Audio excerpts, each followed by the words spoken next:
A wealthy white millionaire named Nicholas stunned his elite community by adopting 7 black girls, prompting laughter and skepticism. But years later, those same people find themselves on their knees, begging for mercy. What unimaginable twist of fate has led them to this point of desperation? Before we get into the story, comment below where in the world you are watching from today. And if you like this story, don't forget to subscribe. Nicholas Trent stood at his office window, gazing at the setting sun that painted the city skyline in shades of orange and pink. His fingers traced the silver frame of a photograph on his desk, his daughter Holly's last school picture before the illness took her. Her bright smile and innocent eyes still made his heart ache, even after 5 years. The emptiness in his sprawling penthouse apartment had become unbearable lately. Every night, he'd walk past Holly's old room, its door permanently closed, like a shrine to memories he couldn't bear to disturb. Earlier that day, during a routine investment meeting at the Children's Hope Foster Home, something unexpected had happened. 7 girls, all sisters, had caught his attention during his tour of the facility. They were playing jump rope in the courtyard, their laughter echoing off the brick walls. The oldest couldn't have been more than 12, the youngest barely 5. Their situation is complicated, Mrs. Rodriguez, the foster home director, had explained. Most families aren't willing to take all 7. We don't want to separate them, but... She'd left the sentence hanging, her expression heavy with concern. Now, sitting in his leather chair, Nicholas picked up the folder Mrs. Rodriguez had given him. Inside were 7 photographs, 7 stories of little girls who needed a home. His hands trembled as he spread the photos across his desk. "What would you think about this, Holly?" he whispered, glancing at his daughter's picture. "Would you want to share your dad's love with 7 sisters?" The thought of filling his empty home with children's laughter again made his heart race. But he wasn't naive. As a white man adopting 7 black girls, he knew the challenges they would face. The whispers at charity galas, the raised eyebrows at school functions, the prejudice that still lingered in their supposedly progressive society. Nicholas walked to his window again, his reflection overlapping with the city lights. He remembered how helpless he'd felt watching Holly slip away, unable to do anything despite all his wealth and connections. But this was something he could do. These girls needed someone to fight for them, to show them they were worthy of love and protection. His decision crystallized in that moment. The emptiness in his heart had been waiting to be filled, not just with love for one child, but for 7. He thought of his spacious apartment, its silent rooms waiting to be filled with giggling homework sessions and bedtime stories. Nicholas picked up his phone and dialed Mrs. Rodriguez's number. His voice was steady and certain when she answered. "I'd like to start the adoption process," he said, his eyes fixed on Holly's smile in the photograph. "For all 7 girls." His heart felt lighter than it had in years. He knew the road ahead would be challenging, filled with paperwork, home studies, and countless adjustments. But for the first time since losing Holly, Nicholas felt something he hadn't expected. Hope for a future filled with the joy of fatherhood again, and the chance to give 7 precious girls the home they deserved. In the following days, the morning sun streamed through the tall windows of Nicholas's mansion as he made one final check of the girls' rooms. Each space had been carefully prepared with new bedding, clothes, and personal touches. His hand smoothed down a pink comforter, hoping he'd chosen things they would like. When the social worker's car pulled into the circular driveway, Nicholas's heart began to race. Through the window, he watched as 7 girls stepped out, their few belongings clutched in worn backpacks and small suitcases. The oldest, Maya, held the youngest's hand protectively as they walked up the stone steps. Nicholas opened the heavy wooden door before they could ring the bell. "Welcome home," he said, his voice warm and gentle. He noticed how some of the girls couldn't meet his eyes, while others stared wide-eyed at the crystal chandelier in the foyer. "This is all yours?" 11-year-old Kira asked, her voice barely above a whisper. "No," Nicholas replied with a kind smile. "It's ours now, all of ours." Little Tessa, the 5-year-old, peeked out from behind Maya's leg. "Even the fancy lights?" "Even the fancy lights," Nicholas chuckled, Would you like to see your rooms? You each get your own, but I made sure they're close together." The girls exchanged uncertain glances. They'd never had their own rooms before. As they climbed the grand staircase, their small hands trailing along the polished banister, Nicholas noticed how they stayed clustered together, like a tight bunch of flowers. "I know it might feel strange at first," Nicholas said, stopping at the top of the stairs. "But I want you to know something important." He knelt down so he could look into their faces. "This isn't just a house you're staying in. This is your home now, your forever home." 6-year-old Jasmine fidgeted with the strap of her backpack. "But what if we don't fit in here?" Nicholas's heart ached at the uncertainty in her voice. "You already fit in perfectly," he assured them. "Because this isn't about fitting into a house or a neighborhood. It's about being a family, and families belong together." He stood up and spread his arms wide, gesturing to the hallway lined with doors. "So please make yourselves at home. Jump on the beds if you want to. Put up posters. Leave your shoes in the hallway. This is your space to be yourselves." Maya, still holding Tessa's hand, took a tentative step forward. "You really mean it? All of it?" "Every word," Nicholas replied, his eyes growing misty. "We've got a lot to learn about each other, but we've got all the time in the world, because that's what families do. They grow together." For the first time since arriving, genuine smiles began to appear on the girls' faces. Tessa even let go of Maya's hand to twirl around in the spacious hallway, her braids swinging. The other girls began to relax their shoulders, their eyes sparking with curiosity about their new home. "Now," Nicholas said, reaching for the first door handle. "Who wants to see their room first?" The autumn leaves crunched under Nicholas's feet as he walked up the path to the country club, where the annual neighborhood barbecue was in full swing. He had left the girls at home with their new tutor, wanting to maintain some normalcy in their schedule, while he made a brief appearance at the event. The usual crowd of wealthy neighbors milled about on the manicured lawn, their casual weekend attire still managing to display designer labels. Nicholas noticed how conversations dimmed as he approached, only to resume in hushed whispers once he passed. Rose Wellington, who had always invited him to her Christmas galas, suddenly became very interested in her phone when he waved hello. Tom Bradford, his regular golf partner, made a show of checking his watch and hurrying in the opposite direction. As Nicholas filled a plate with food from the buffet table, he couldn't help but overhear a conversation from behind a nearby hedge. "Did you hear about Nicholas Trent's latest investment?" It was Hunter Cooper's voice, dripping with sarcasm. 7 of them. Can you imagine? "Well, he always did have a flair for the dramatic," replied Georgia Stevens, who lived 3 doors down from Nicholas. "But this is just unseemly. My wife says he's turned that beautiful house into some sort of charity ward," another voice chimed in. "Property values in the neighborhood are sure to plummet." Nicholas's hand tightened around his paper plate, but he remained still, listening. "I suppose he thinks he's some kind of savior," Hunter continued, "taking in those poor, unfortunate souls. But really, what does he expect? They're not exactly country club material, if you know what I mean." Laughter rippled through the small group, making Nicholas's stomach turn. "It's just a phase," Georgia declared confidently.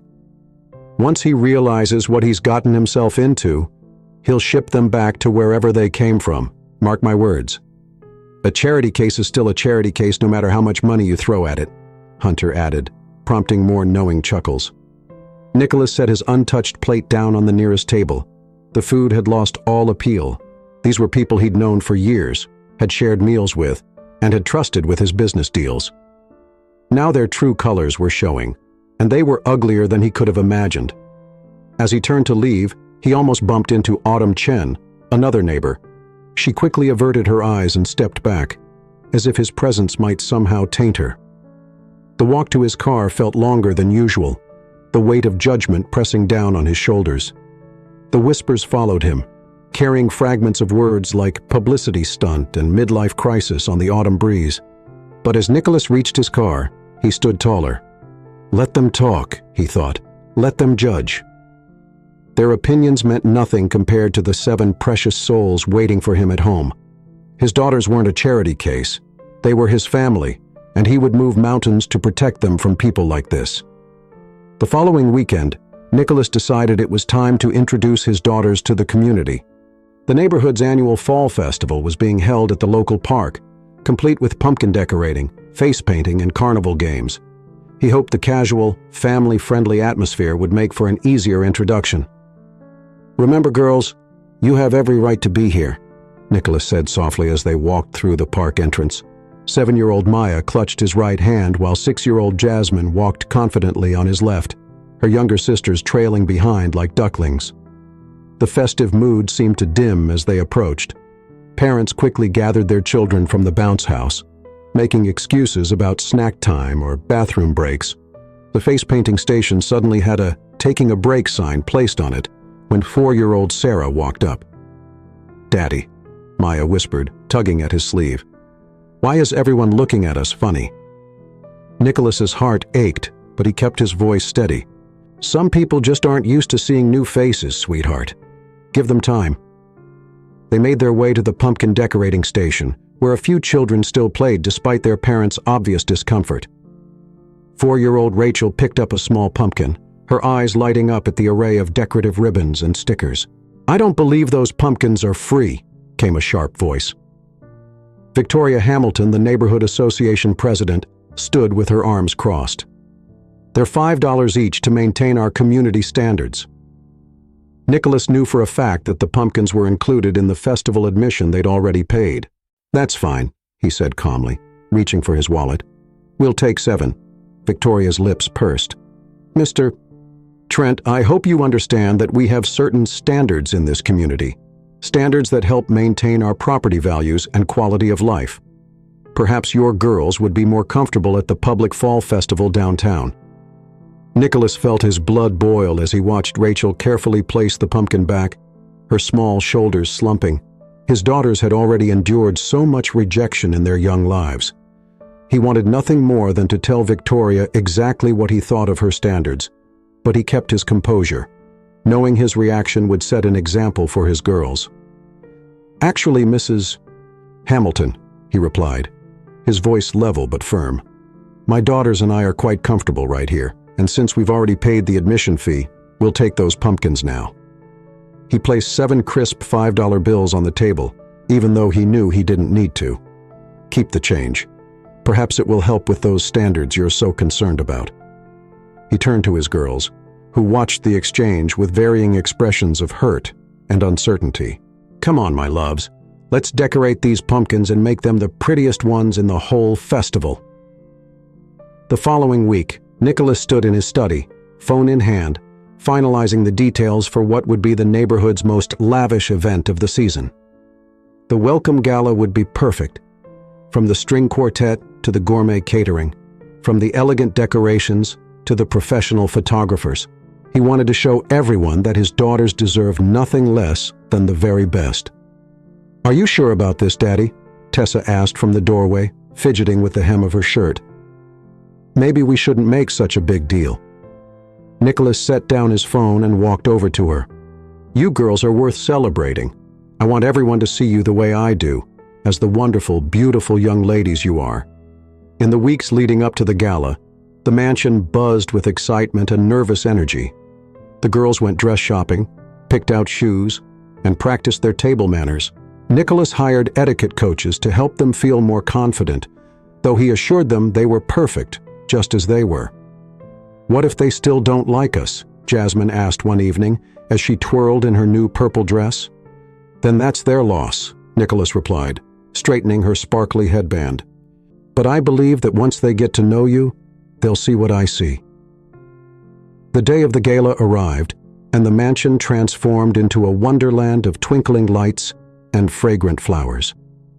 Crystal chandeliers cast warm glows over elegant table settings, while the grand staircase was draped with white roses, the perfect backdrop for family photos. As the girls got ready upstairs, Nicholas could hear their mixture of giggles and nervous chatter. Hairstylists and makeup artists had been brought in to help them prepare, making them feel like princesses for the evening. "You look beautiful," Nicholas said as each daughter emerged from her room. Tessa in deep blue, Tiana in purple, Maya in pink, Jasmine in yellow, Sarah in mint green, Rachel in lavender, and little Kira in white. They were a rainbow of elegance and grace. "Are you nervous?" Maya asked, studying her reflection in the hallway mirror. Nicholas smiled, placing a gentle hand on her shoulder. "A little, but being nervous just means something matters to us, and you girls matter more than anything in the world to me." As the first guests were due to arrive, Nicholas gathered his daughters in the grand foyer. They stood together, a family portrait of hope and determination. The girls smoothed their dresses and checked their hair one last time, their excitement mixed with trepidation. "Remember," Nicholas said, looking at each of his daughters in turn, "you are Trents now. Hold your heads high and be proud of who you are. Tonight isn't just about meeting the neighbors. It's about celebrating our family." The doorbell chimed, and 7 pairs of eyes turned toward the sound. Nicholas gave them all an encouraging smile, his heart swelling with pride and love for his daughters. Whatever happened tonight, they would face it together as a family. The grand foyer filled with the soft melody of violins as the clock struck 7. Nicholas watched his daughters descend the magnificent staircase, their dresses flowing like gentle waves of color. The caterers bustled about with silver trays of hors d'oeuvres, and crystal glasses sparkled under the chandelier's warm glow. 7:30 came and went. The vast ballroom remained eerily empty except for the string quartet, whose music echoed off the walls. Nicholas checked his phone repeatedly, finding a stream of last-minute cancellations. An emergency meeting came up. Under the weather. Previous engagement slipped my mind. Tessa tugged at Nicholas's sleeve. "When are people coming, Daddy?" "Soon, sweetheart," he said, though his heart ached at the obvious lie. By 8 o'clock, only 3 couples had arrived. Mrs. Henderson, the real estate agent from 2 streets over, barely touched her champagne before announcing, "Well, this has been interesting, but we really must be going." Her husband nodded curtly. "Quite a spectacle you've put on here, Trent. Very theatrical." Nicholas watched as Sarah's shoulders slumped at their words. She had spent hours practicing her greeting, hoping to impress the neighbors. The Wilsons left next, muttering something about an early morning. The Petersons didn't even bother with excuses, simply slipping out when they thought no one was looking. "Maybe we should have worn different dresses," Jasmine whispered to Maya, smoothing her yellow gown self-consciously. Rachel, the oldest at 15, tried to maintain a brave face, but Nicholas could see tears welling in her eyes. "We could have known this would happen," she said softly. "We don't belong here." Kira, still too young to fully understand, twirled in her white dress among the empty tables. "Look how pretty everything is," she called out, her voice echoing in the vacant space. The caterers exchanged uncomfortable glances as they stood with their untouched trays. The string quartet played on, their elegant music a soundtrack to the family's disappointment. "I'm sorry, girls," Nicholas said, gathering them close. I hoped." "Can we go upstairs now?" Tiana asked, her voice barely a whisper. "I don't want to be down here anymore." One by one, the girls climbed the stairs, their carefully styled hair and beautiful dresses now painful reminders of their rejected hopes. Nicholas watched them go, each slow step breaking his heart a little more. "Will anyone ever accept us?" Maya asked, pausing halfway up the stairs. Her question hung in the air, heavy with hurt and uncertainty. The grand ballroom, decorated with such care and optimism, stood as a glittering monument to their rejection. Crystal glasses caught the light, flowers released their sweet fragrance, and elegant place cards sat untouched at empty tables, all of it a reminder of how thoroughly they had been snubbed by their neighbors. The next morning, Nicholas found his daughters quiet at the breakfast table, their eyes downcast as they pushed their food around their plates. The previous night's rejection still weighed heavily on them all. "Girls," Nicholas said, setting down his coffee cup, "I need to tell you something important." 7 pairs of eyes looked up at him, filled with a mix of hurt and hope. "What happened last night?" Nicholas paused, choosing his words carefully. That was about them, not about us. Their behavior shows their limitations, not yours. Rachel, the oldest, shook her head. But everyone thinks we don't belong here. Listen to me, Nicholas said, his voice gentle but firm. Your worth isn't measured by what others think of you. It's measured by who you are inside, by how you treat others, by the love in your heart. But school starts next week, Jasmine mentioned quietly. What if the kids there are just like the neighbors? Nicholas had been thinking about this all night. Actually, I've made a decision. I'd like to homeschool all of you, at least for now. The girls exchanged surprised looks. Here? Tiana asked, glancing around their grand kitchen. Yes, right here. Nicholas smiled. We can turn the library into a classroom. I'll hire the best tutors, and we'll create our own little academy. But what about making friends? Maya wondered aloud. We'll find other ways, Nicholas assured them. There are homeschool groups, sports teams, dance classes, places where you'll meet people who will appreciate you for who you are. Over the next few weeks, the library transformed into a bright, welcoming classroom. Nicholas hung a world map on one wall, installed a smartboard, and filled the shelves with textbooks and educational materials. He hired experienced tutors who shared his vision of creating a nurturing learning environment. Slowly but surely, the girls began to settle into their new routine. Mornings were filled with lessons, while afternoons often found them in the garden for science class or in the music room learning instruments. Nicholas made sure to be present whenever possible, helping with homework or simply offering encouragement. One evening, as Nicholas was tucking Kira into bed, she wrapped her small arms around his neck. "I love you, Daddy," she whispered. Nicholas's heart swelled. It was the first time any of them had called him that without hesitation. "I love you too, sweetheart," he replied, his voice thick with emotion. Later that week, he found Rachel helping Maya with her math homework in the library. The sight of his daughters supporting each other, comfortable and at ease in their home, filled him with joy. "You know," Sarah said, joining him in the doorway, "I was scared at first when you said you'd homeschool us. But now, it feels right, like we're really a family." Nicholas pulled her into a gentle hug. "We are a family," he said softly, "and nothing anyone says or does can change that." The other girls began gathering around them, drawn by the moment of tenderness. As Nicholas stood there, surrounded by his daughters, he knew that despite the challenges they faced, they were building something beautiful together. A home filled with love, acceptance, and understanding. Nicholas noticed the changes gradually. His usual golf partners suddenly had their schedules full. The invitations to business dinners dried up. Even casual conversations with neighbors became scarce, limited to stiff nods and forced smiles across manicured lawns. One morning, as he watched Mrs. Henderson cross the street to avoid passing his house, Nicholas felt a familiar ache in his chest. These were people he'd known for years, some he'd considered close friends, but he squared his shoulders and turned back to his home, where laughter echoed from the music room. Inside, Tiana sat at the piano, her fingers dancing across the keys while Maya sang along. The sight washed away his hurt.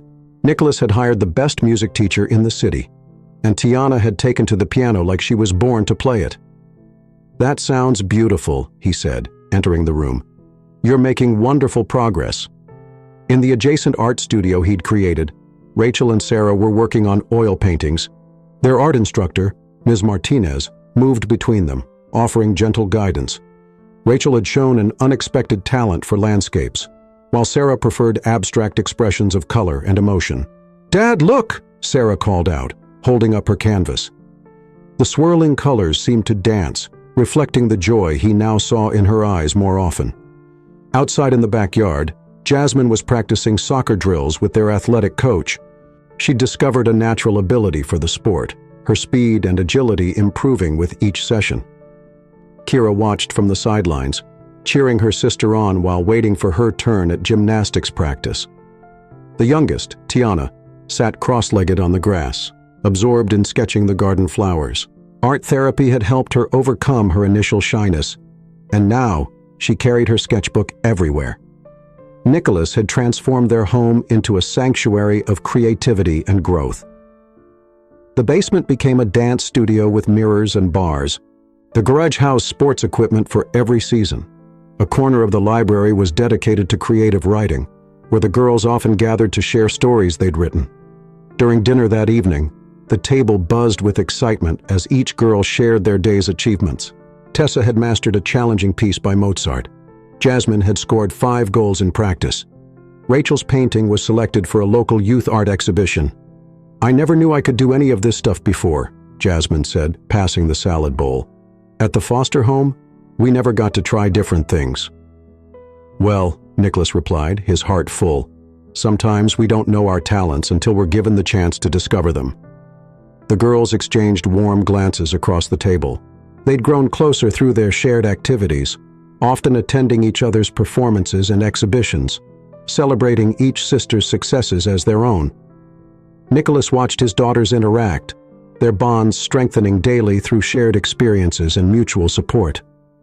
The outside world might have turned its back on them, but within these walls, they had created something far more precious than social acceptance. They had built a true family, united by love and the joy of discovering themselves together. Nicholas sat in his study, the crisp white envelope from the neighborhood association lying open on his mahogany desk. His hands trembled as he read the notice again, each word feeling like a physical blow. The formal language couldn't mask the ugly truth beneath. They wanted his family gone because of the color of his daughter's skin. "This notice serves to inform you that your current domestic arrangement has resulted in numerous complaints."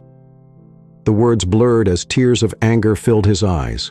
Through the window he could see Jasmine and Kira playing basketball in the driveway. Their laughter floated up to his study, a reminder of everything they'd built here.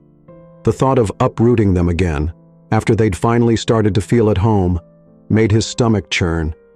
The notice cited property value concerns and disruption of community standards. Nicholas knew exactly what those euphemisms meant. He thought of all the times his daughters had faced subtle disgretion, the canceled playdates, the whispered comments, the pointed stares. But this was different. This was a direct attack on their right to exist in this space. Nicholas's mind drifted to his late daughter, Emily. She had taught him that love knew no boundaries. Now, looking at the photo of his 7 daughters on his desk, he felt a surge of protective anger. These girls were as much his children as Holly had been. He reached for his phone and dialed his lawyer's number. "James, I need your help. The neighborhood association just crossed a line." His voice was steady now, filled with determination. "They want us out, claiming we're lowering property values." As he listened to his lawyer's response, Nicholas pulled out a legal pad and began taking notes. He would fight this with everything he had, his resources, his connections, his determination. The neighborhood association had picked the wrong father to intimidate. Later that evening, as the girls gathered for dinner, Nicholas noticed how at ease they seemed, how naturally they moved through the house. Tiana was setting the table while Rachel helped Sarah with her homework at the counter. Maya hummed as she stirred the pasta sauce. This was their home, and no one had the right to take it from them. Nicholas cleared his throat. "Girls, there's something we need to discuss." He believed in being honest with his daughters, even about difficult topics. "The neighborhood association has sent us a notice. They want us to move." The silence that followed was deafening. Tiana's fork clattered against her plate. Maya's humming stopped abruptly. 7 pairs of eyes stared at him, filled with hurt and fear. "But this is our home," Sarah whispered, her voice small. Nicholas reached across the table and took her hand. "And it will stay at our home," he said firmly. "I promise you that. We're not going anywhere. We're going to fight this. Together." He looked at each of his daughters in turn, making sure they saw the determination in his eyes. "Sometimes people will try to tell you that you don't belong somewhere. But they're wrong. You belong exactly where you choose to be. And we choose to be here." Nicholas sat across from his lawyer in the downtown office, surrounded by towering stacks of legal documents. The lawsuit against the neighborhood association lay before them, representing not just a legal battle but a fight for his family's dignity. "They're going to fight dirty," James warned, adjusting his glasses. "The association has deep pockets and powerful connections." Nicholas nodded, his jaw set with determination. "So do I. Whatever it takes." At home that evening, he found his daughters waiting for him in the living room. Tiana, the oldest at 15, stepped forward with a handmade card. Inside, each girl had written a message of love and support. Sarah, the youngest, had drawn a picture of their family standing in front of their house, stick figures holding hands under a bright sun. "We're with you, Dad," Tiana said, her voice strong despite her trembling chin. The word Dad still made his heart skip a beat. It hadn't been long since they'd started calling him that, and each time felt like a precious gift. But as the weeks passed, the toll of the legal battle became evident. Nicholas's phone buzzed constantly with messages from business partners pulling out of deals. His investment firm's clients, many from the same elite circles as his neighbors, began quietly moving their accounts elsewhere. One morning, as he reviewed his rapidly declining portfolio, Rachel found him in his study. "Dad?" she said softly. "I heard you up late again last night." Nicholas tried to smile, quickly minimizing the spreadsheet on his computer screen. "Just work stuff, sweetheart." "Is it because of the lawsuit?" Rachel's perceptive eyes noticed the growing worry lines on his face. Are we making things harder for you?" Nicholas rose from his desk and pulled her into a tight hug. "Listen to me carefully," he said, his voice firm but gentle. "You girls are the best thing that's ever happened to me. Everything else, money, business, what people think, that's all just stuff. But family? That's everything." Later that week, during a family dinner, Maya noticed Nicholas checking his phone. His forehead creased with concern. "Another client left?" she asked quietly. Nicholas looked up at his daughter's worried faces and set the phone aside. "Some people don't understand what we're fighting for," he explained. "They're choosing sides, and sometimes that means walking away from our business relationships." "But you're not giving up?"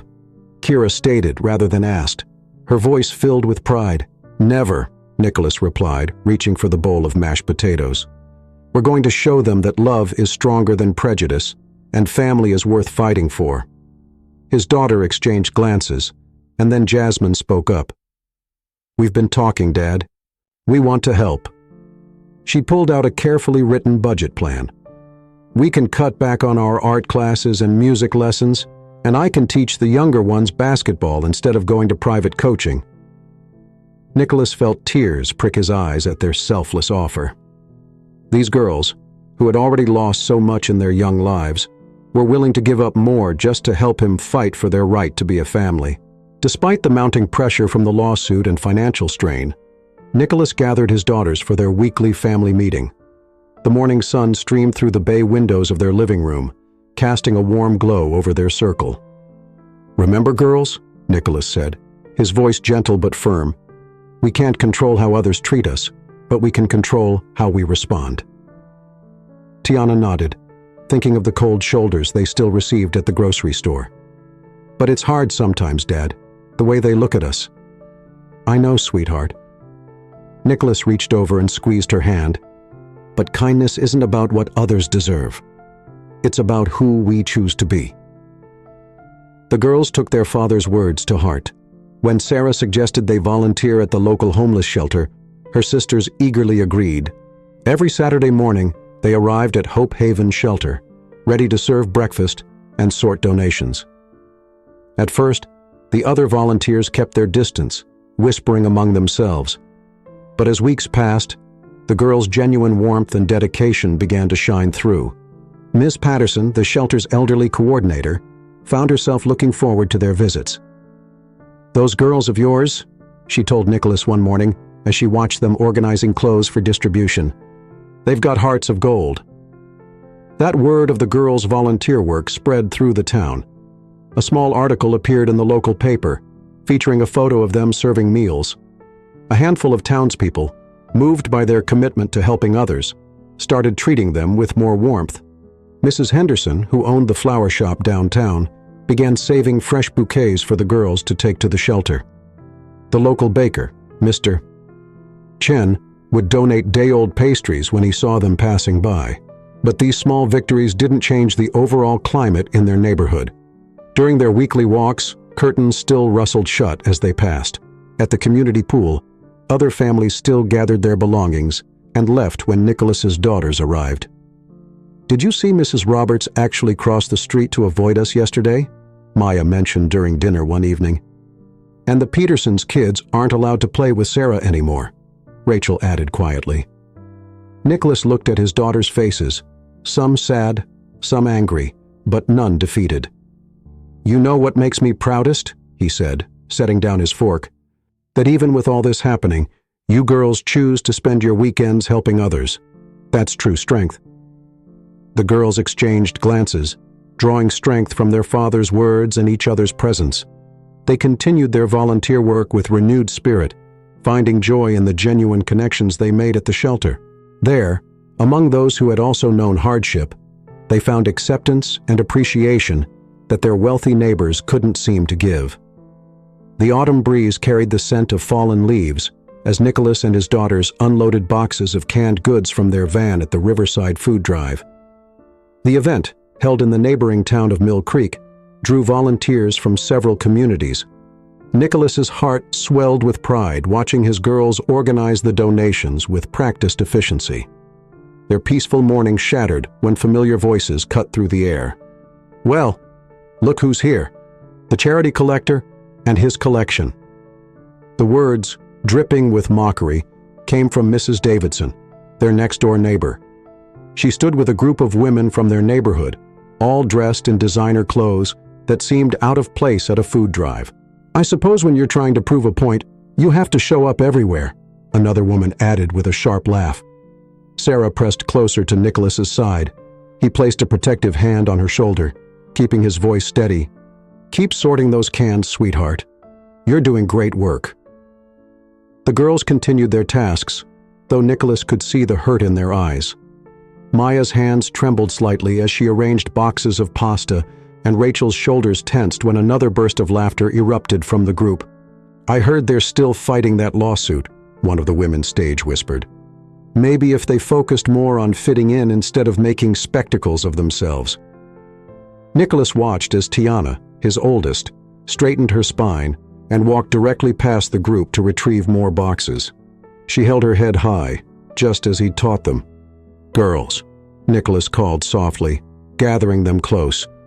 "Remember what we talked about? Their words can only hurt us if we let them." "But why do they have to be so mean, Daddy?" Sarah asked, her lower lip quivering.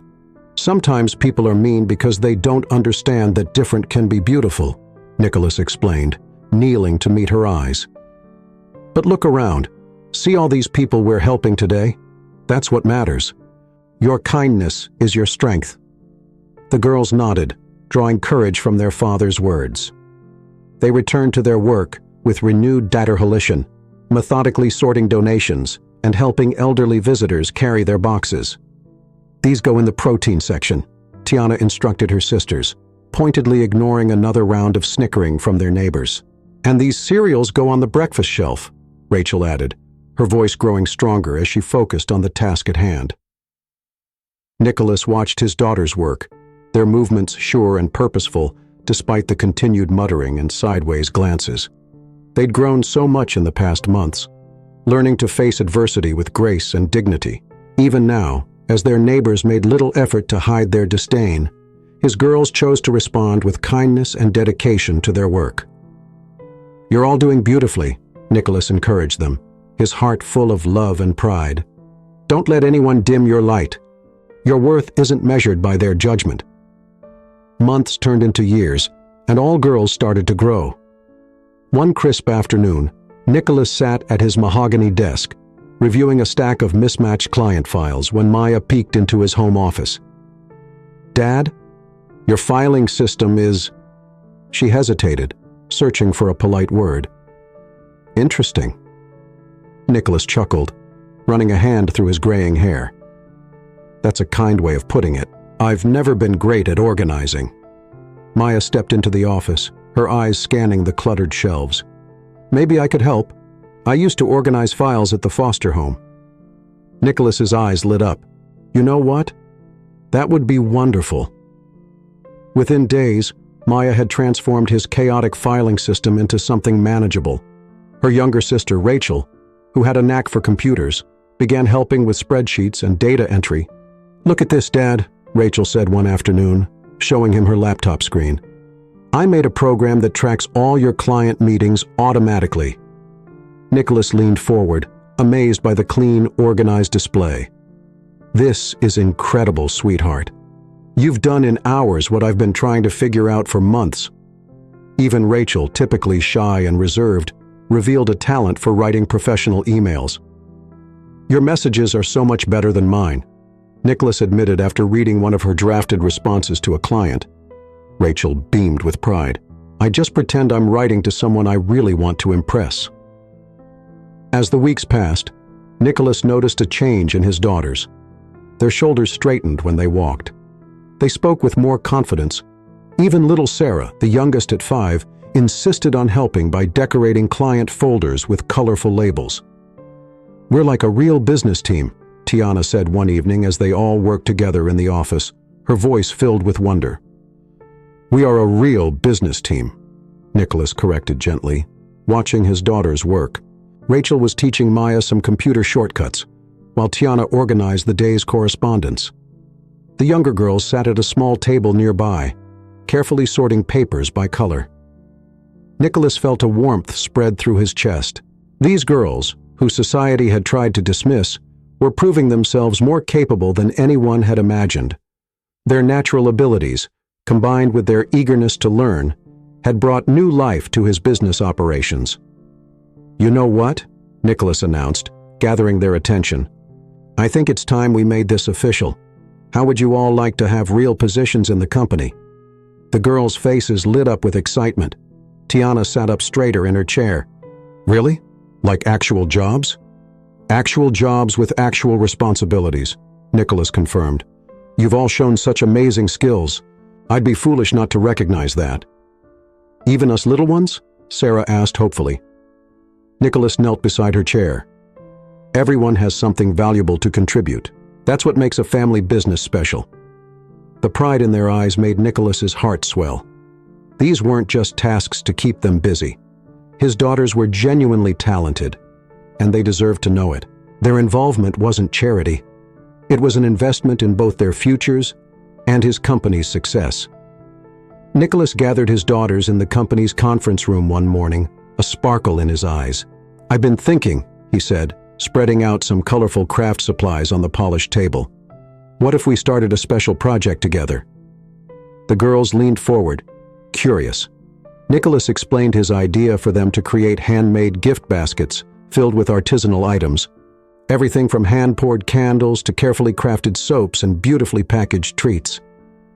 "Each of you has special talents," Nicholas said, smiling at his daughters.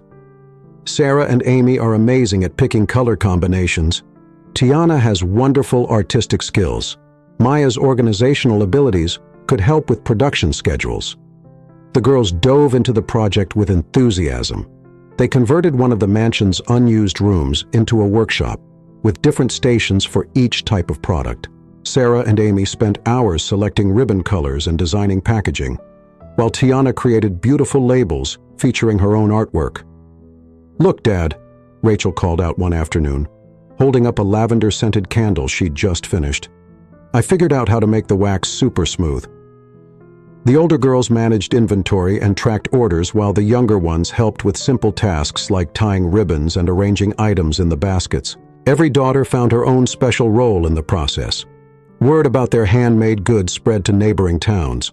Orders started coming in, first as a trickle, then as a steady stream. A boutique owner from the next county visited their workshop and was impressed by the quality of their products.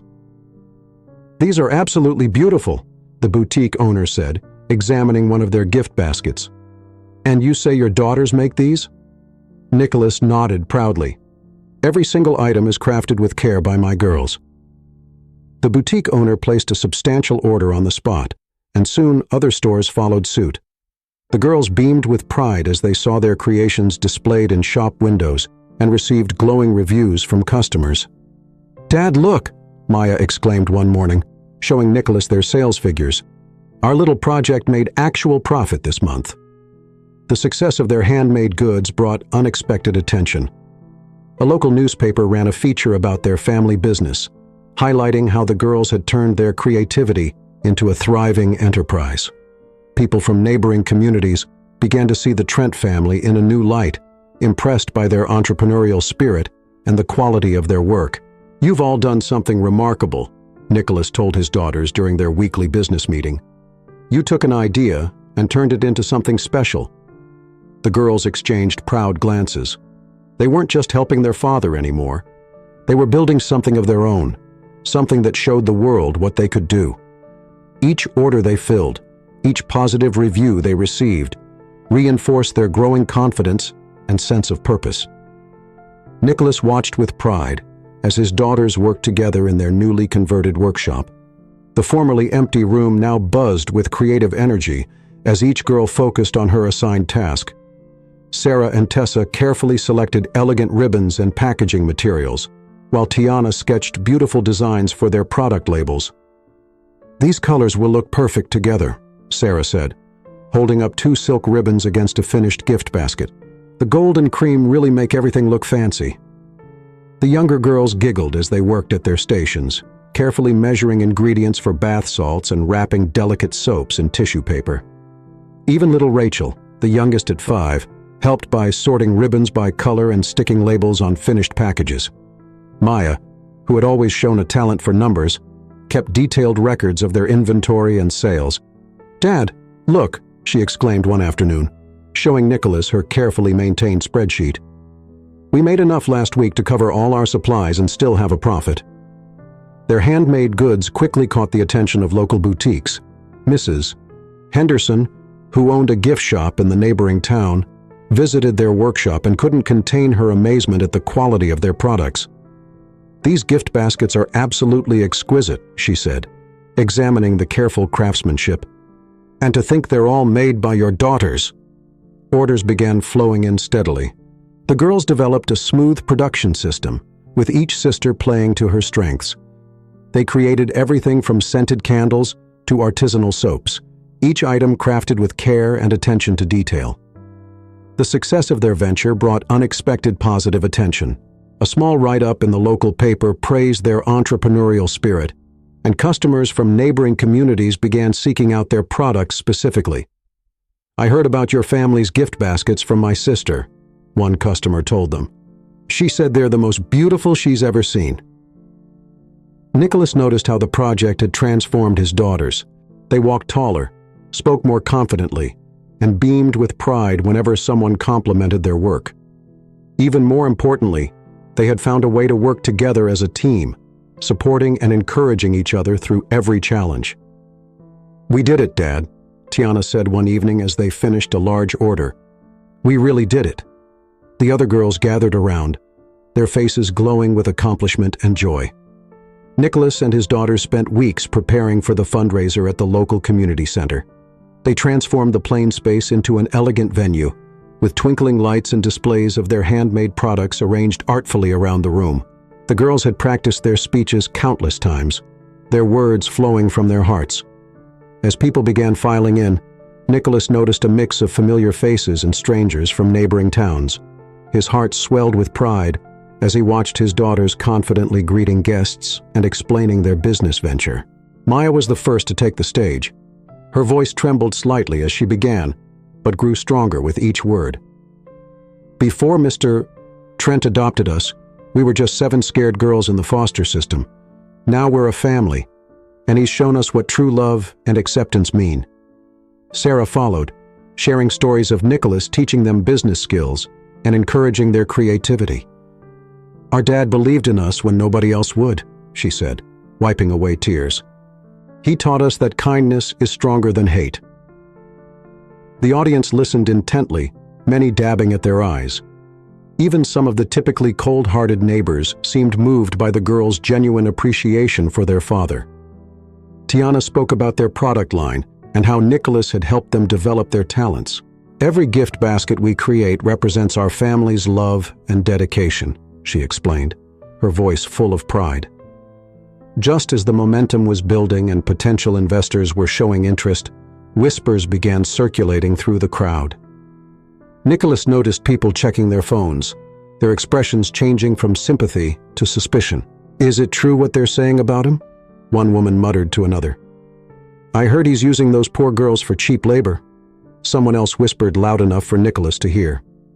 Marcus Reynolds, Nicholas's main business competitor, stood near the back of the room, showing something on his phone to a group of potential investors. Their faces darkened as they read whatever he was sharing. Nicholas's stomach dropped as he watched several people quietly exit the venue.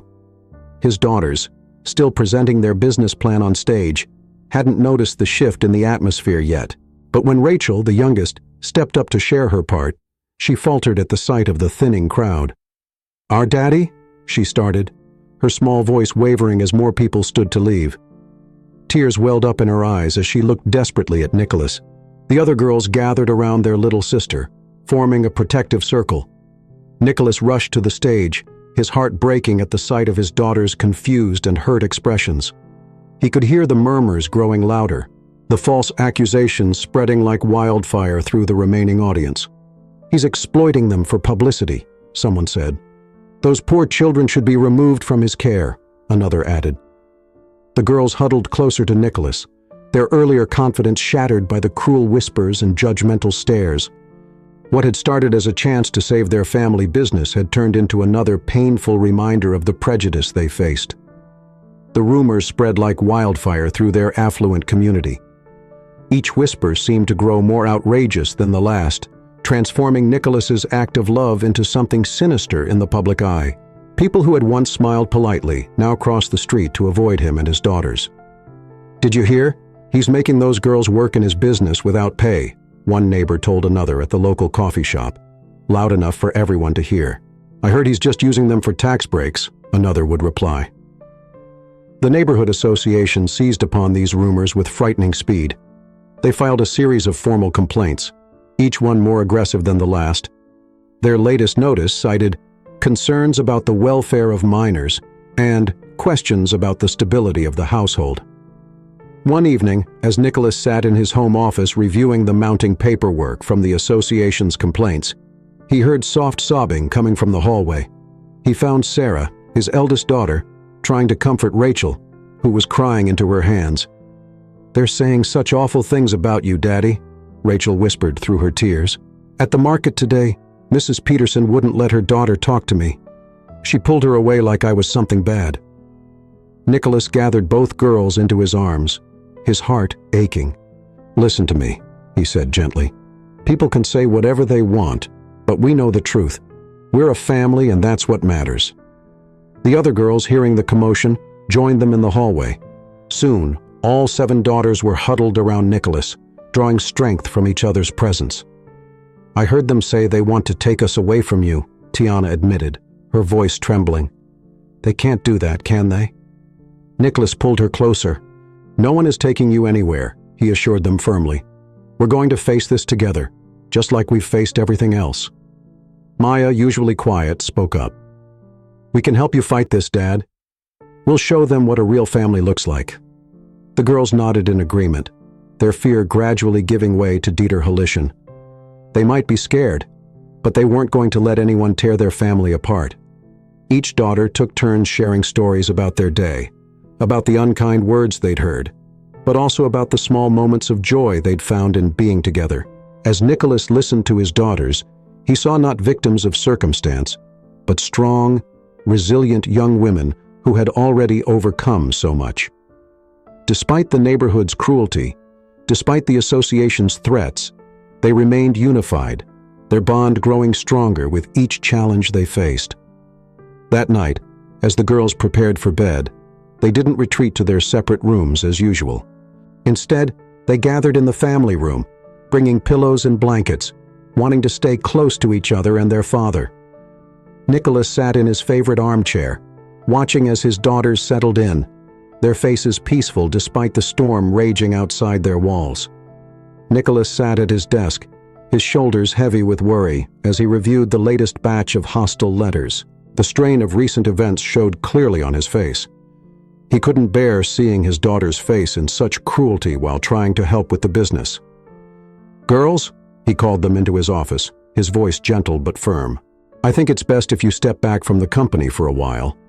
The pressure is too much, and I want to protect you." The daughters exchanged glances, and Sarah, the eldest, stepped forward. "Dad, we're not giving up. This isn't just about the business anymore." "Yeah," Rachel added, her voice strong despite her recent tears. "People are watching us. Other families like ours need to see that we won't back down." Tiana nodded eagerly. "Last week at the shelter, a little girl told me she wanted to be brave like us. We're making a difference, Dad." Nicholas looked at his daughters with pride and amazement. These young women, who had every reason to retreat from the world's cruelty, stood before him with unwavering determination. "We've been thinking," Maya said softly. "Instead of pulling back, maybe we should do more. Show them who we really are." The girls shared their plans. They wanted to expand their volunteer work, organize community service projects, and continue helping with the business. They described how their presence at local events had already inspired other families facing similar challenges. "Remember Mrs. Thompson at the food bank?" Jasmine reminded them. "She cried when we helped her carry her groceries, even after her husband made those mean comments about us last month." Nicholas felt tears welling up in his eyes.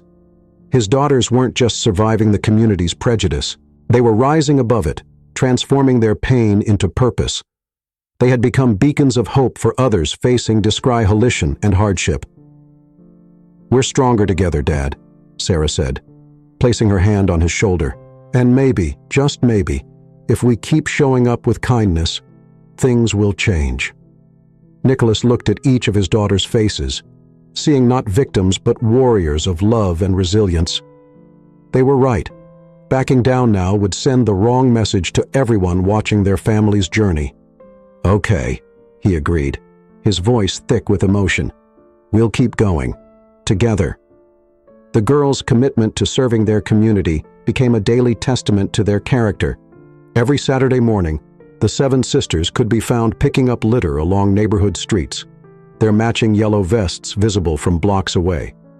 Nicholas would watch from a distance, his heart swelling with pride as his daughters worked tirelessly, ignoring the occasional harsh stares from passing cars. Their cleanup initiative soon expanded. The girls set up organizing stations, complete with recycling bins and trash bags, inviting others to join. At first, only a handful of people showed up, mostly curious onlookers from outside the neighborhood. "Look at how much cleaner Palmer Street looks now," Mrs. A. Chen, who owned the local grocery store, remarked one morning. She had been watching the girls' efforts for weeks. "Those children have done more for this neighborhood than our association ever did." The tutoring program started small, with the older girls helping younger students in the community center's basement. Sarah, the eldest, discovered she had a natural talent for teaching mathematics, while Rachel's patience made her perfect for working with struggling readers. "My Tommy's grades have improved so much," whispered Mrs. Martinez to her friend after a tutoring session. "I was wrong about them. These girls, they're special." Slowly, subtle changes began appearing in the community. Some neighbors who had previously crossed the street to avoid the family now offered tentative waves. A few even stopped to thank the girls for their work. One rainy afternoon while the girls were tutoring, elderly Mr. Wilson from 3 houses down shuffled into the community center. He had been one of their harshest critics, but now he stood watching silently as Maya helped his grandson with science homework. "I've been watching what your family's been doing," he said quietly to Nicholas, who tensed at his approach. "My grandson, he talks about your girls all the time, says they make learning fun." He paused, clearly struggling with his words. Maybe I was too quick to judge. The support grew quietly, like small shoots breaking through hard soil. Mrs. Thompson from the garden club started leaving fresh flowers on their doorstep. The local diner owner began saving 7 chocolate chip cookies every Friday, the girls' favorite treat. During one cleanup session, a group of mothers from the neighboring district showed up with water bottles and sandwiches for everyone. They worked alongside the girls, sharing stories and laughter. Nicholas watched from nearby, noticing how some of his neighbors peeked through their curtains, their expressions more curious than condemning. "Dad, look!" Tiana called out one afternoon, pointing to a small article in the local paper. It featured a picture of the girls during their tutoring session, praising their dedication to community service. The article wasn't front-page news, but its positive tone marked a shift in the community's narrative about their family. The change wasn't dramatic or universal. Many still held onto their prejudices, but there was an undeniable shift in the air. Small gestures of support continued to multiply, like tiny lights flickering on in the darkness, each one making their corner of the world a little brighter. The press conference was held on a bright Tuesday morning at the community center, where the girls had spent countless hours tutoring. Local reporters filled the small auditorium, their cameras clicking as the 7 sisters took their places behind the podium. Nicholas sat in the front row, his eyes glistening with pride. Maya, the eldest, stepped forward first. Her voice trembled slightly, as she began but grew stronger with each word. "When our father adopted us, we weren't just given a home. We were given hope, but that hope was tested every day by those who thought we didn't belong." Rachel spoke next, describing the canceled gala and the cruel whispers they'd endured. "We could have let the hatred make us bitter," she said, dabbing at her eyes. "Instead, our father taught us to respond with kindness and service." One by one, each sister shared their story. They spoke of the cleanup drives, the tutoring sessions, and the small victories that had kept them going.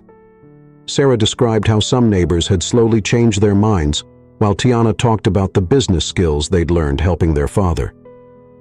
Tessa brought tears to many eyes when she spoke about Nicholas. "Our daddy showed us that love doesn't see color. He fought for us when others wanted us gone. He taught us that real strength isn't about fighting back. It's about standing tall and helping others even when they don't like you." Reporters leaned forward in their seats, scribbling frantically, as the girls described the neighborhood association's attempts to force them out, the sabotaged fundraiser, and the withdrawn business support. But rather than dwelling on the hardships, they emphasized how these challenges had made them stronger. "We're not victims," Sarah declared firmly. "We're survivors who chose to thrive by lifting others up. Every piece of litter we picked up, every child we tutored, every smile we gave in return for a frown. These were our ways of showing that love is stronger than hate." The press conference made headlines across the state. "Family fights prejudice with service," read one newspaper. "7 sisters show power of perseverance," proclaimed another. Television stations ran segments featuring clips of the girls' volunteer work alongside their powerful speeches. Nicholas watched as his daughters handled interviews with grace and poise, never showing bitterness despite their experiences. They spoke of hope, of change, and of the importance of standing together as a family. Their message resonated with people far beyond their neighborhood, touching hearts and opening minds. Letters of support began pouring in from across the country. People shared their own stories of disgruntlement and praised the family's courage. The girls responded to each letter personally, turning their newfound platform into another opportunity to spread kindness. Through it all, Nicholas and his daughters maintained their daily routines of service and hard work. They continued their volunteer projects, ran their business with integrity, and faced each day with the same determination that had carried them through the darkest times. Years passed, and Nicholas watched with immense pride as his daughters blossomed into accomplished young women. His investment in their education and well-being had paid off in ways he never imagined. The grand mansion that had once felt cold and unwelcoming to them now buzzed with the energy of 7 driven professionals. Maya, the eldest, had completed medical school with honors. She now worked as a pediatrician at the local children's hospital, where her gentle demeanor and understanding nature made her especially beloved by her young patients. The same determination that had helped her face down prejudice now served her well in diagnosing difficult cases. Rachel and Sarah both chose nursing, inspired by their experiences volunteering at community health clinics. They worked different shifts at the regional medical center, where their colleagues often remarked on their exceptional compassion and work ethic. The sisters had a special touch with elderly patients, taking extra time to listen to their stories and ensure their comfort. Tiana discovered her calling in community organizing. She took the lessons learned from their early volunteer work and transformed them into a career, developing programs that helped underprivileged children access educational resources. The tutoring program she started had grown into a county-wide initiative, serving hundreds of families. Tessa pursued social work, driven by her own experiences in the foster system. She specialized in helping children find permanent homes, bringing the same warmth and understanding that Nicholas had shown them to her work with vulnerable families. The younger girls, Kira and Jasmine, were still completing their studies, but already showing promise in their chosen fields. Jasmine was finishing her degree in business administration, while Kira was following Maya's footsteps into medicine. Nicholas's initial investment in homeschooling and private tutors had given them a strong foundation, but it was their own dedication and resilience that carried them through their advanced studies. Each daughter had worked part-time jobs to contribute to their education expenses, despite Nicholas's assurances that he could handle the costs. The sisters maintained their commitment to community service even as their careers flourished. They organized free health screenings, educational workshops, and mentorship programs. Their professional success added weight to their volunteer work, allowing them to create lasting change in the community that had once rejected them. The transformation wasn't lost on their neighbors. The same people who had once whispered behind their backs now sought their medical care and professional services. The daughters treated everyone with equal kindness, never letting past hurts affect their professional judgment.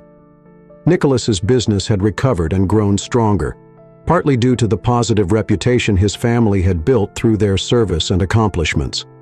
He often found himself in his study, looking at photos of his daughters in their graduation gowns or professional uniforms, marveling at how far they'd come from those first uncertain days in his home. Each daughter's success story added another chapter to their family's legacy of perseverance. They had proven their worth not through words, but through actions, becoming living examples of what determination, education, and unconditional love could achieve.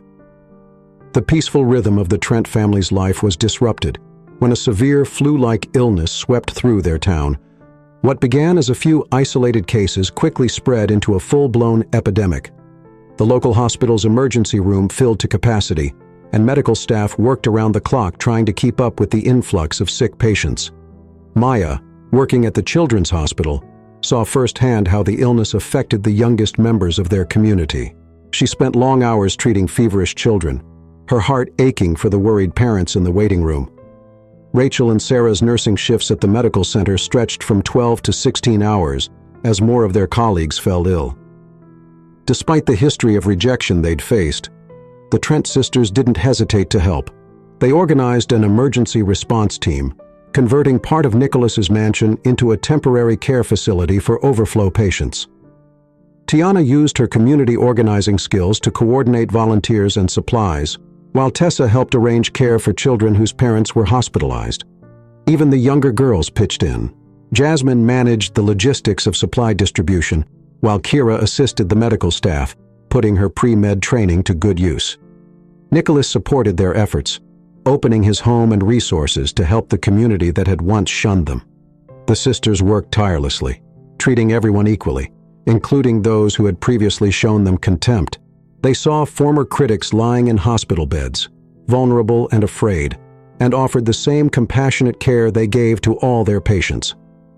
Many of these neighbors experiencing the sisters' kindness firsthand began to see the family in a new light. The epidemic hit the wealthy neighborhood particularly hard, affecting many elderly residents who had been among the family's harshest critics. The sisters took special care with these patients, ensuring they received proper treatment and attention. They remembered Nicholas's lessons about responding to hatred with kindness, and now put those teachings into practice during the community's hour of need. As the local medical facilities reached their breaking point, Maya coordinated with hospital administration to implement emergency protocols. Rachel and Sarah organized rotating shifts of nurses to prevent burnout, while Tiana managed a network of volunteers delivering supplies and checking on homebound residents. The town's medical resources were stretched thin, but the Trent family's quick response and organizational skills helped prevent the situation from becoming catastrophic. Their temporary care facility in the mansion provided crucial support to the overwhelmed hospital system, and their coordinated efforts helped ensure that no one in the community went without care during the crisis. The situation took a devastating turn when dark clouds gathered ominously over the town. Within hours, a violent storm unleashed its fury, dumping massive amounts of rain that quickly overwhelmed the drainage systems. Streets turned into rushing rivers, and the rising waters made roads completely impassable. Lightning crackled across the sky as thunder shook windows throughout the neighborhood.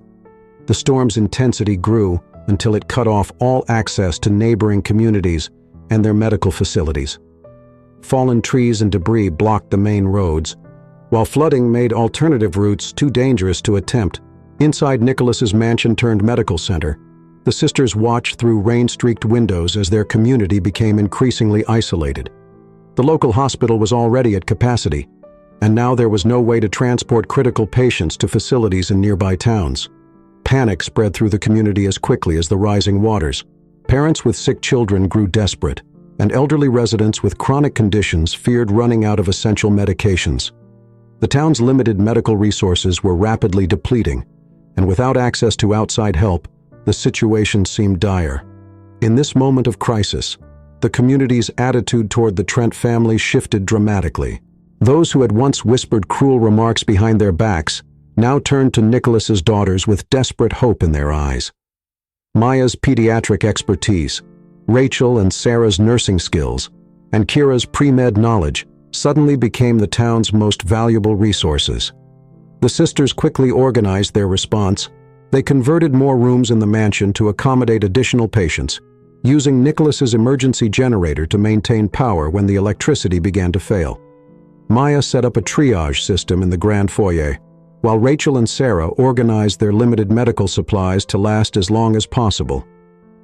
Neighbors who had previously crossed the street to avoid the family now waded through floodwaters to reach their door, seeking help for sick loved ones. The sisters worked without rest, treating everyone who came to them with the same careful attention and compassion, regardless of past treatment. Local council members who had once supported the neighborhood association's attempts to force the family out now found themselves relying on the sisters' expertise. The irony wasn't lost on anyone when Mrs. Patterson, who had been one of their most vocal critics, arrived with her feverish grandson, tears of gratitude in her eyes as Maya gently examined the boy. The storm continued to rage, and the waters kept rising. Emergency services were overwhelmed, and the town remained cut off from outside help. As the gravity of the situation became clear, the community realized that their survival now depended on the very family they had tried so hard to reject. The Trent sisters had become their only lifeline in this crisis, their medical knowledge and compassionate care the only thing standing between the town and disaster. The storm's relentless assault on the town continued into the night. Outside Nicholas's mansion, a crowd of well-dressed figures huddled beneath expensive umbrellas that offered little protection against the driving rain. Among them stood Hunter Wellington III, the president of the neighborhood association, his usually impeccable suit now soaked and muddy. "Please, my wife's condition is getting worse," he called out, his voice cracking with desperation. "We'll pay anything." Behind him, other wealthy residents who had once sneered at the Trent family now stood with bowed heads. Mrs. Hartley, who had canceled her RSVP to the welcome gala at the last minute, clutched her designer handbag like a lifeline. Mr. Peterson, who had pulled his investment from Nicholas's company, trembled as he supported his elderly mother. "Our private doctors can't get through the floods," someone shouted from the crowd. "Please help us." Inside, Maya and her sisters exchanged glances as they watched through the window. The sight of their former tormentors standing helpless in the rain stirred complex emotions. These were the same people who had tried to drive them from their home, who had mocked their presence in the neighborhood, and who had dismissed them as nothing more than a charity case. "We have resources," Mrs. Wellington stepped forward, her diamond necklace glinting in the lightning. "Name your price, anything you want." Rachel, the eldest sister, opened the front door. The crowd surged forward, but she raised her hand. "We don't want your money," she said firmly. "We never did." The wealthy residents fell silent, the only sound the pounding of rain on their expensive umbrellas. The realization seemed to dawn on their faces all at once. Their bank accounts, their social status, their influence in the community meant nothing in this moment of crisis. They couldn't buy their way out of this situation. "Please, Mrs. Hartley whispered, tears mixing with the rain on her face. "We were wrong about you. So terribly wrong. We don't deserve your help, but we're begging for it anyway." Sarah, another sister, joined Rachel at the door. "We'll help everyone," she said quietly. "Not because you're asking, but because it's the right thing to do. That's what our father taught us." The crowd's relief was palpable, but it was tinged with shame. As they filed into the mansion's foyer, these pillars of high society found themselves humbled, accepting help from the very family they had tried so hard to exclude.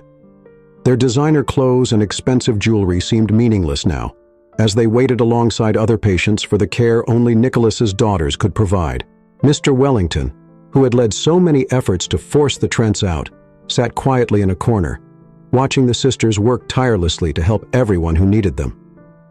"We didn't just misjudge them," he murmured to his wife. "We failed to see what truly matters." The Trent sisters worked through the night, transforming their father's elegant mansion into an emergency clinic. The grand ballroom where they had once faced rejection at their welcome gala now served as a makeshift ward. Crystal chandeliers cast a warm glow over rows of cots where patients rested, regardless of their social status or past behavior. Jasmine coordinated with local emergency services over the satellite phone, while Maria and Rachel used their medical knowledge to treat the sick. The other sisters moved efficiently between patients, offering comfort and care to those who had once shunned them. "I can't believe how organized they are," whispered Mrs. Peterson to her husband as she watched the sisters work. "Remember when we thought they would bring down the neighborhood's standards?" The irony wasn't lost on anyone. The same community that had fought so hard to exclude the Trent family now depended entirely on their compassion and expertise. When the community center's generator failed, leaving several critical patients vulnerable, the sisters didn't hesitate. "Bring them here," Rachel directed, her voice steady and assured. "We have backup power and plenty of space." As more residents arrived seeking help, the sisters maintained their composure, treating everyone with the same kindness their father had always shown.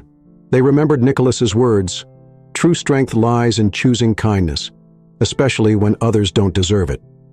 Mrs. Wellington, who had once led a campaign to have their adoption investigated, now helped carry supplies between rooms.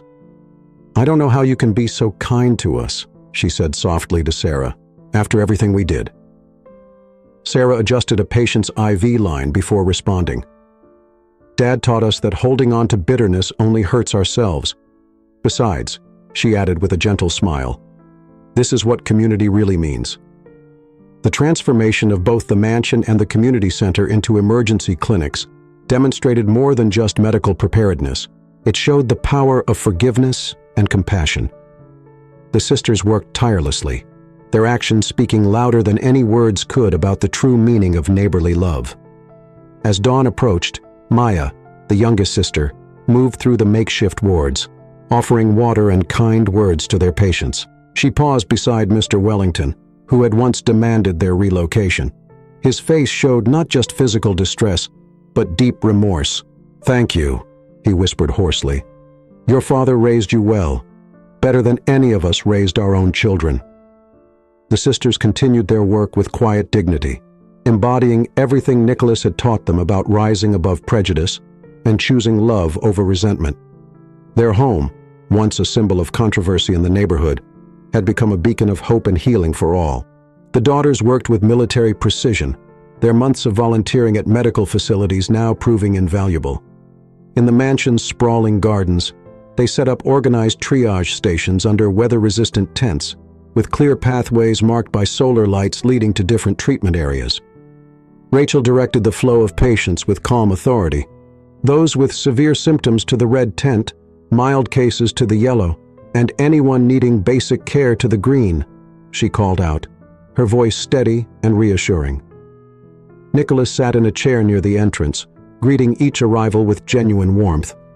He insisted on being present, supporting his daughters in whatever way he could. "You taught them well," remarked Dr. Stevens, who had arrived to assist. "They are more organized than some hospitals I've worked in." Nicholas watched his daughters with pride as they moved efficiently between stations. Sarah managed inventory, Maya handled medications, and the younger girls ensured every patient had water and basic necessities. Their teamwork was flawless, their compassion unlimited. Mrs. Harrison, who had once led several campaigns against the family, found herself under Maya's gentle care. "I don't deserve your kindness," she whispered, tears in her eyes. "Everyone deserves kindness," Maya replied, adjusting Mrs. Harrison's blanket. "That's what our dad taught us." The townspeople watched in amazement as these young women, whom they had once rejected, worked tirelessly through the night. The sight of Nicholas, despite his weakness, offering words of comfort to worried family members, touched them deeply. His unwavering dedication to the community, even after years of prejudice, spoke volumes about his character. "Look at how they treat us," Mr. Wellington said to his wife, his voice thick with emotion. "After everything we put them through, they're still here, helping without hesitation." As the crisis continued, the daughters maintained their composure and efficiency. They organized shifts to ensure everyone got rest, managed supplies with precision, and treated each patient with dignity and care. Nicholas's presence provided constant encouragement, his quiet strength inspiring both his daughters and the townspeople. The transformation in the community's perception was palpable. Where once there had been whispers of disapproval, now there were murmurs of admiration. The same people who had tried to force the family out now witnessed firsthand the depth of their character and the strength of their unity. "We were so wrong about them," Mrs. Peterson admitted to her husband as they watched Jasmine tenderly care for their elderly mother. "So terribly wrong." As the number of sick patients gradually decreased, the impact of Nicholas's family's actions resonated throughout the community. The mansion's grounds, which had served as an emergency medical center, slowly returned to normal, but the change in the townspeople's hearts was permanent.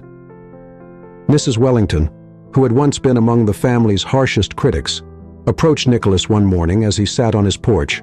Her hands trembled as she held a basket of freshly baked goods. "I don't know how to begin to apologize," she said, her voice breaking. "Your daughters saved my Henry's life. They showed such kindness, such grace."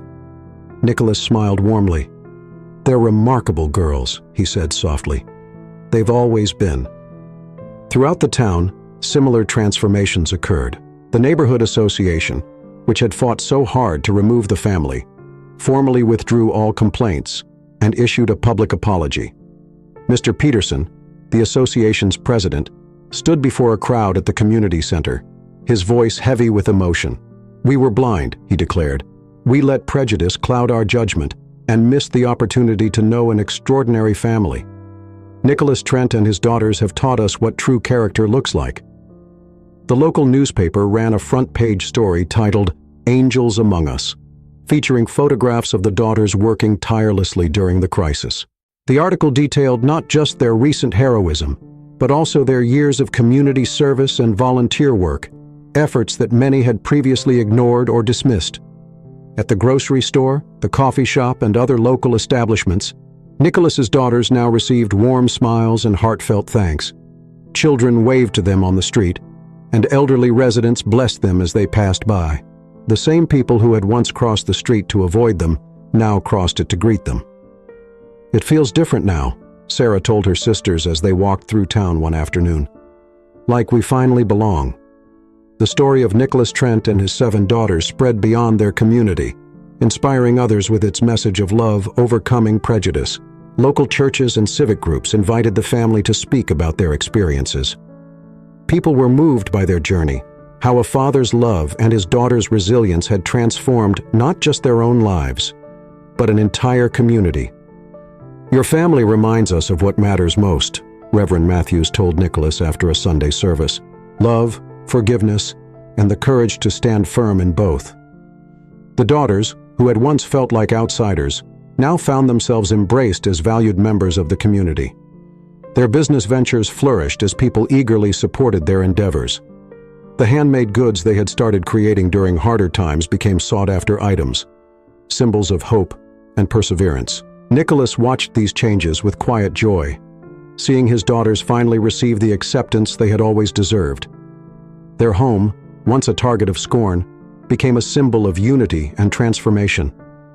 The grand mansion that had once stood as a focal point of controversy now represented hope and healing for the entire community. At the next town hall meeting, Nicholas stood before the packed room, his daughters standing tall beside him. The same space that had once witnessed cruel whispers and cold shoulders now held a different energy. Respect and gratitude filled the air. But there was still unfinished business to address. Nicholas announced, his voice steady and clear. "This community has shown remarkable growth, and we believe in being part of its future." A wave of relief swept through the crowd, followed by appreciative applause. But Nicholas raised his hand, indicating he wasn't finished. "However," he continued, "we have one condition. The neighborhood association leaders who targeted our family must step down. Their actions caused deep harm, and true healing requires accountability." The room fell silent. Mr. Peterson, Mrs. Blackwood, and Mr. Hamilton, the association leaders who had spearheaded the campaign against Nicholas's family, shifted uncomfortably in their seats. One by one, community members stood up to voice their support for Nicholas's request. Mrs. Wellington, her voice trembling with emotion, spoke first. "These leaders tried to drive away the very people who saved our lives. They don't represent our values anymore." Others followed, sharing stories of how the association's prejudiced actions had divided the community. The momentum built as more residents expressed their agreement with Nicholas's condition. "I move that we hold an immediate vote," called out Mr. Roberts, a longtime resident. "All in favor of removing the current neighborhood association leadership, raise your hands." Hands shot up across the room. The count was overwhelming, nearly unanimous. The message was clear. The community chose Nicholas's family over those who had tried to exclude them. Mr. Peterson stood up, his face flushed. "The community has spoken," he said stiffly. "We will tender our resignations, effective immediately." The other association leaders nodded in agreement, gathering their things and leaving the meeting hall. As they walked out, Nicholas's youngest daughter whispered to him, "Did we do the right thing, Dad?" Nicholas squeezed her hand. "Sometimes, sweetheart. Doing the right thing means standing up for what's just, even when it's difficult." The townspeople approached Nicholas and his daughters, expressing their support for the decision. Many apologized for not standing up sooner, promising to build a more inclusive community together. The town gathered in the Central Park on a bright Saturday morning. Colorful banners fluttered in the breeze, and rows of chairs filled the grass. Nicholas and his 7 daughters sat in the front row, touched by the turnout of nearly every resident. Mayor Thompson stepped up to the podium, her eyes glistening with emotion. "Today we honor a family that taught us the true meaning of strength and forgiveness. When our community was at its worst, they showed us their best." One by one, community members came forward to share their stories. Mrs. Chen, wiping tears from her eyes, spoke about how Nicholas's eldest daughter had saved her mother during the epidemic. "You didn't just treat her illness. You sat with her, held her hand, and gave her hope." Mr. Roberts, the local grocer, shared how the younger girls had helped deliver food to elderly residents during the crisis. "I watched these children, who we once shunned, work tirelessly to help others. They showed us what real character looks like." Even little Tommy Jenkins, age 10, stepped up to the microphone. "When I was sick, the Trent sisters made me laugh with puppet shows while they gave me medicine. They're like angels." The mayor unveiled a beautiful bronze plaque mounted on a stone pedestal. Engraved on its surface were the words, "In honor of the Trent family, whose unwavering strength, boundless compassion, and dedication to our community taught us that love conquers all barriers. Their resilience in the face of adversity has forever changed our hearts and our town.